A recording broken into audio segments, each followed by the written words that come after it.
¿Qué nos dice este manual?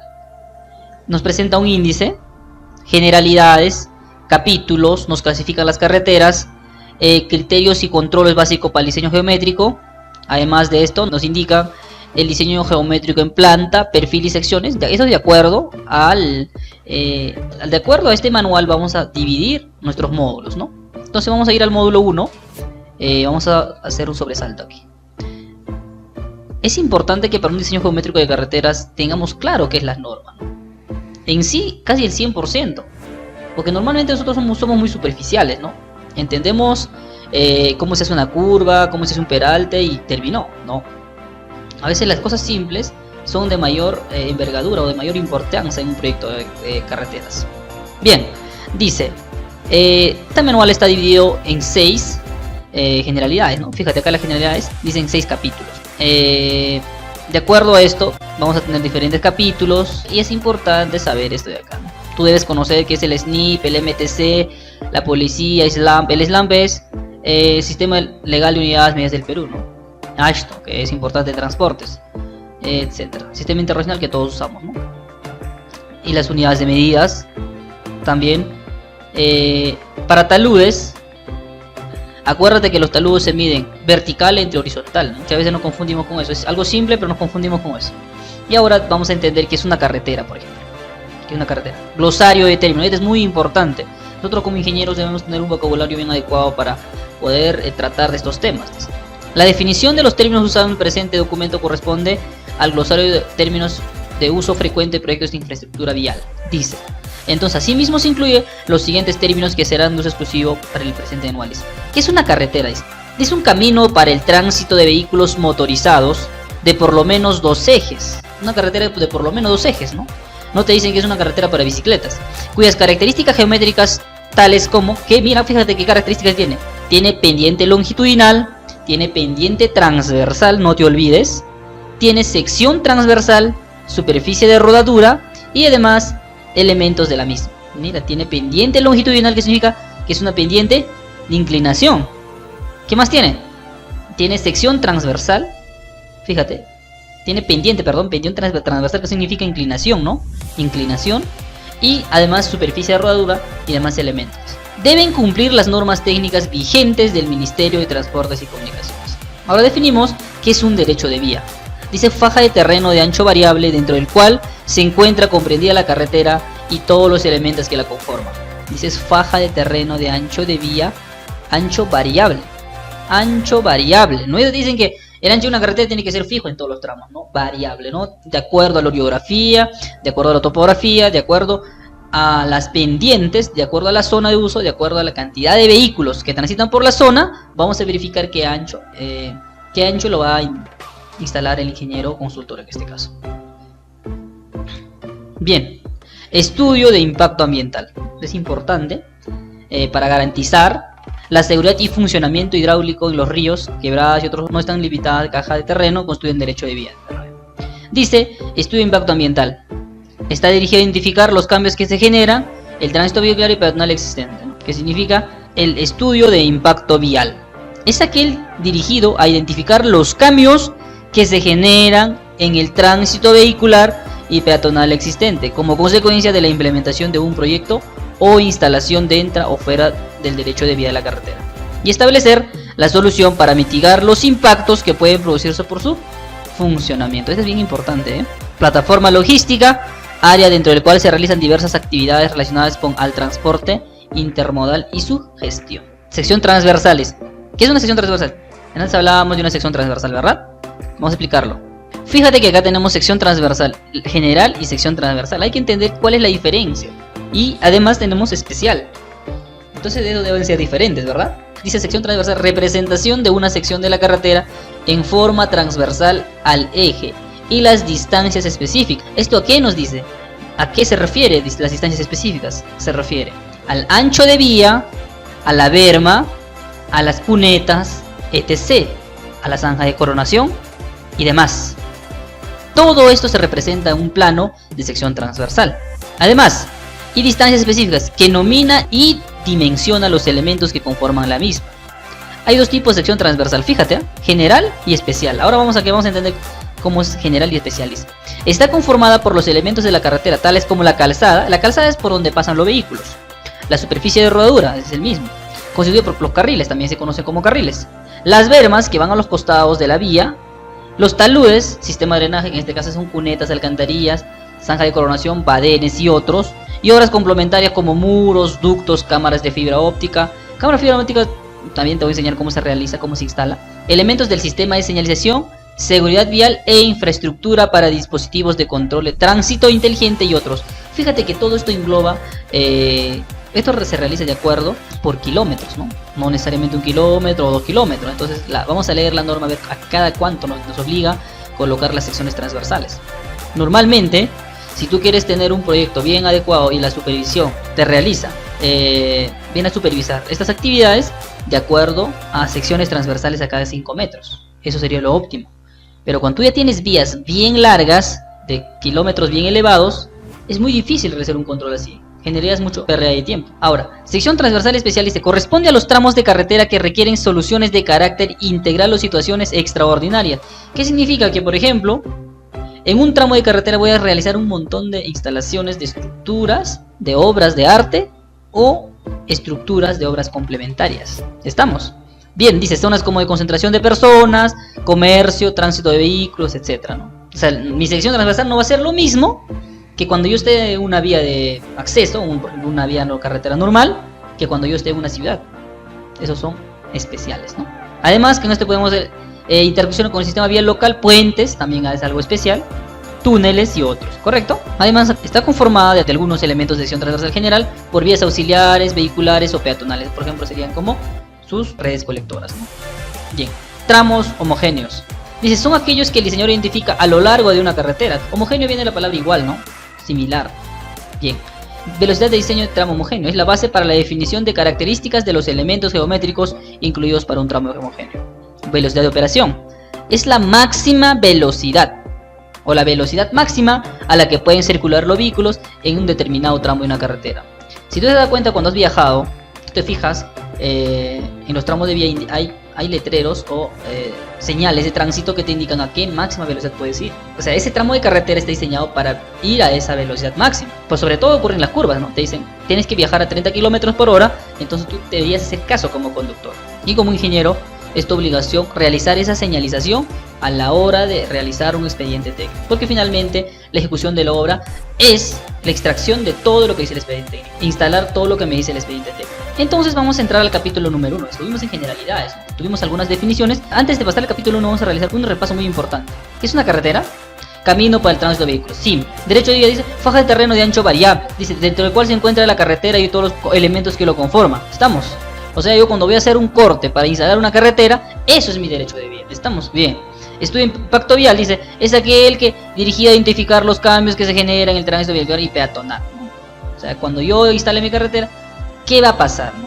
Yo debo tener algunas hipótesis muy exactas casi, o sea, que yo no me puedo equivocar, ¿no? Yo puedo decir, por ejemplo, si instalo esta carretera de tal localidad a la otra de una localidad a la localidad B, me va a generar tanto por ciento de ingreso anual, o cada 2 años o 3 años. Plataforma logística, área dentro del cual se realizan diversas actividades relacionadas al transporte intermodal y su gestión, que incluye, entre otras, transferencia de carga, logística y distribución, y está provista por los servicios públicos y privados necesarios para su funcionamiento. Sección transversal general, sección transversal especial, ¿no? En la general solamente indico mi ancho de vía, mis obras de arte, ¿no? En este caso, sección transversal especial, tengo que verificar si estoy haciendo un puente, si estoy haciendo un túnel, en la cual yo indico además si es una zona de comercio, concentración de personas, etc. Esto realmente el especial ocurre en una localidad, ¿no? Pero hay que darnos cuenta que un puente no necesariamente está en una localidad. Entonces, esto de acuerdo a nuestras necesidades, vamos a verificar si es una sección transversal especial o general. Muy bien, ¿y tramos homogéneos a qué se refiere? Son tramos en la cual la vía tiene la misma sección transversal y la misma sección transversal y pendientes hasta ancho de berma, ancho de calzada, etc., ¿no? Muy bien. Velocidad de diseño de tramo homogéneo. Ahora, velocidad de operación. ¿En dónde se indica esto? En un plano de seguridad, no en plano de señales informadas, señales de tránsito, ¿no? Ahí vamos a indicar esto. Clasificación de las carreteras. Las carreteras se clasifican en diferentes clases, ¿no? Tenemos carreteras de primera clase, autopistas de segunda clase, carreteras de primera clase, carreteras de segunda clase, carretera de tercera clase Y fíjate, trochas carrozables. Total, entonces nuestra clasificación según el DG de 2018 nos dicen que son 6 clasificaciones. Vamos a verificar aquí, entonces dice autopista de primera clase. Son carreteras con índice medio diario anual, índice medio diario anual mayor a 6.000 vehículos por día. O sea, normalmente esto ocurre en ciudades importantes, por ejemplo en Lima, ¿no? O por ejemplo en la Panamericana. Esta es una autopista de primera clase. De calzadas divididas por medio de un separador central mínimo de 6 metros. Esto tú tienes que saber. Este manual es como una Biblia. O sea, el manual te dice cuánto tú tienes que instalar de acuerdo a tu IMDA. Cada una de las calzadas debe contar con 2 o más carriles de 360 de ancho mínimo. Fíjate, para una carretera de primera clase, una autopista de primera clase, perdón, con control total de accesos, ingresos y salidas, que proporcionan flujos vehiculares continuos, sin cruces, o pasos a nivel y con puentes peatonales en zonas urbanas. O sea, ¿qué te quiere decir esto? Que aquí tú no puedes colocar semáforos, eso tiene que tener continuidad. Si es necesario, en este tipo de autopistas se realiza la instalación de vías de evitamiento. Y algo bien importante en las autopistas de primera clase: la superficie de rodadura de esta carretera deberían ser pavimentadas. Autopistas de segunda clase son carreteras de índice medio diario anual entre 6.000 a 4.001 vehículos por cada día, de calzadas divididas por medio de un separador central que puede variar de 6 hasta 1 metro. Acá fíjate que ya nos reduce el separador central, en cuyo caso se instalará un sistema de concentración vehicular. Cada una de las calzadas debe contar con 2 o más carriles de 360 de ancho mínimo, con control parcial de accesos, etc. Y también tiene que ser pavimentada, obligatoriamente. Pero no nos dicen si es flexible o rígida. Normalmente en las autopistas son de pavimento flexible, ¿no? Carreteras de primera clase son carreteras con un índice medio diario entre 4.000 a 2.001 vehículos por cada día, con una calzada de 2 carriles de 360 de ancho como mínimo. Puede tener cruces o pasos vehiculares a nivel. Y en zonas urbanas es recomendable que se cuente con puentes peatonales. También aquí nos recomiendan que tiene que haber puentes peatonales. O en su defecto dice con dispositivos de seguridad vial. En este caso tú ya puedes poner un semáforo, por ejemplo. ¿Viste? Aquí tú puedes poner un semáforo. Y deben ser pavimentadas. Ahora tenemos las carreteras de segunda clase. Son carreteras con índice medio diario anual entre 2.000 a 400 vehículos. Eso es la carretera que unen provincias, ¿no? Normalmente las carreteras que unen provincias. Con una calzada de 2 carriles de 330. Fíjate que hasta las carreteras de primera clase teníamos nuestra calzada de 360. Ahora ya tenemos 330. Mínimo, ¿eh? No que es fijo, mínimo, de ahí hacia arriba. Puede tener cruces o pasos vehiculares a nivel, y en zonas urbanas es recomendable que se cuente con puentes peatonales. Superficie de rodadura debe ser también pavimentada. Fíjate. Carreteras de tercera clase. Dice, son carreteras con índice medio diario anual menores a 4.000 vehículos por cada día. Perdón, 400 vehículos por día. Con calzada de 2 carriles 3 metros de ancho mínimo. O sea, para carreteras de tercera clase son las carreteras que unen distritos, ¿no?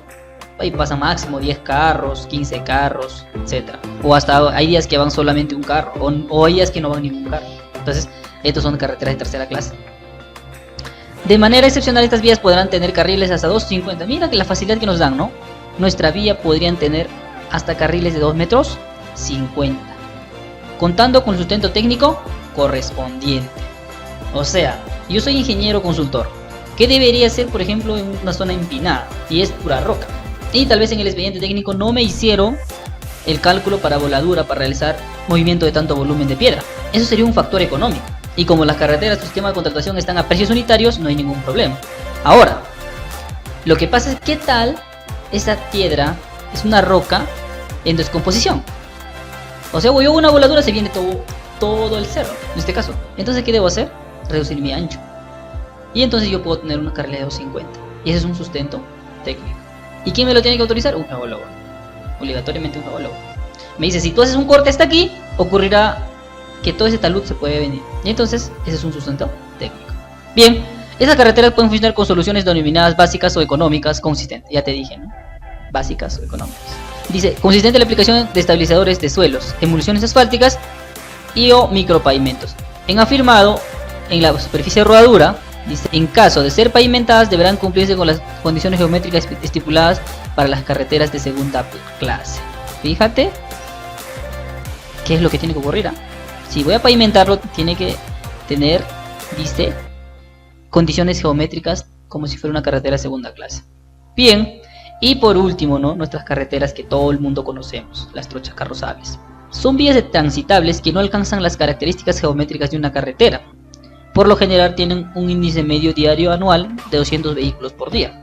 Sus calzadas deben tener un ancho mínimo de 4 metros, cuyo caso se construirán ensanches denominadas plazoletas, o sea, cada 500 metros, ¿no?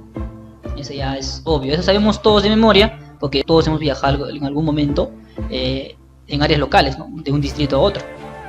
Entonces, tiene que haber plazoletas cada 500 metros. Entonces, ¿para qué? Para que haya cruce de vehículos, ¿no? Y si tengo un vehículo en sentido contrario al otro, ahí yo puedo realizar mi cruce.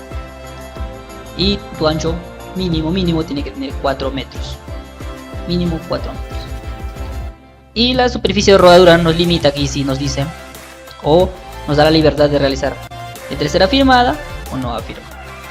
No nos dice realizar pavimentado. Nos dice afirmar o no afirmar, de acuerdo al estudio de mecánica de suelos, es obvio, ¿no?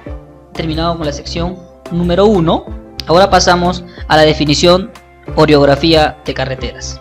Ok, vamos a nuestro eje y vamos a continuar.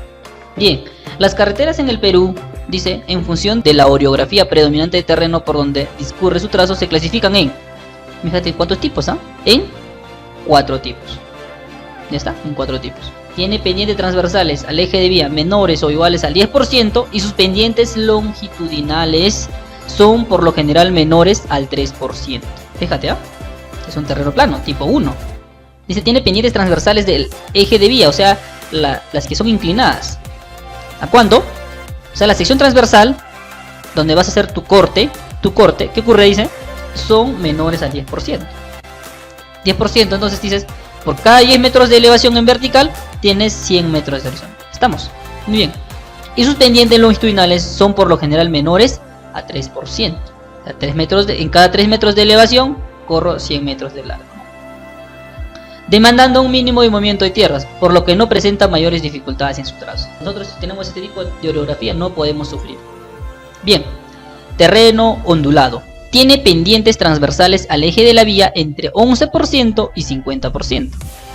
Y sus pendientes longitudinales se encuentran entre 3 a 6%. Demandando un moderado movimiento de tierras. Moderado, ¿no dice acá? Nos dice, ¿qué nos dice aquí?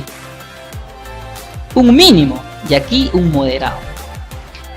Lo que permite alineamientos rectos, alternados con curvas de radios amplios y sin mayores dificultades en el trazo. Fíjate que todos los tipos de vías, según su orografía, son simples, ¿no? Son fáciles de hacer su trazo. Ahora vamos aquí a los un poquito más peligroso y el más peligroso. Vamos aquí. Terreno accidentado. Dice, pendientes transversales de entre el 51 y el 100%. ¿Qué significa? 100% ¿cuánto representa? ¿Qué ángulo? 45 grados, ¿no? 1 y 1, ¿no? Por cada 1 metro de alto, tengo 1 metro de ancho. Y sus pendientes longitudinales previamente se encuentran entre el 6 y 8%. Por lo que se requiere importantes movimientos de tierra. Es obvio, ¿no? Hago mi calzada, etc. Y cuando ya quiero hacer mi zanja de coronación, etc., hay un montón de movimiento de tierras, ¿no? Con mi talud incluido. Por lo cual representa dificultades en su trazo, es obvio. Vamos. Tiene pendientes, terreno escarpado, tipo 4. Tiene pendientes transversales al eje de la vía superiores al 100%. Significa que ya estamos superiores a 45 grados. 45 grados bien empinado, ¿no? Y sus pendientes longitudinales excepcionales son superiores al 8%. Fíjate, no es una carretera bien empinada, exigiendo el máximo de movimiento de tierras, razón por la cual se presentan grandes dificultades en su trazo.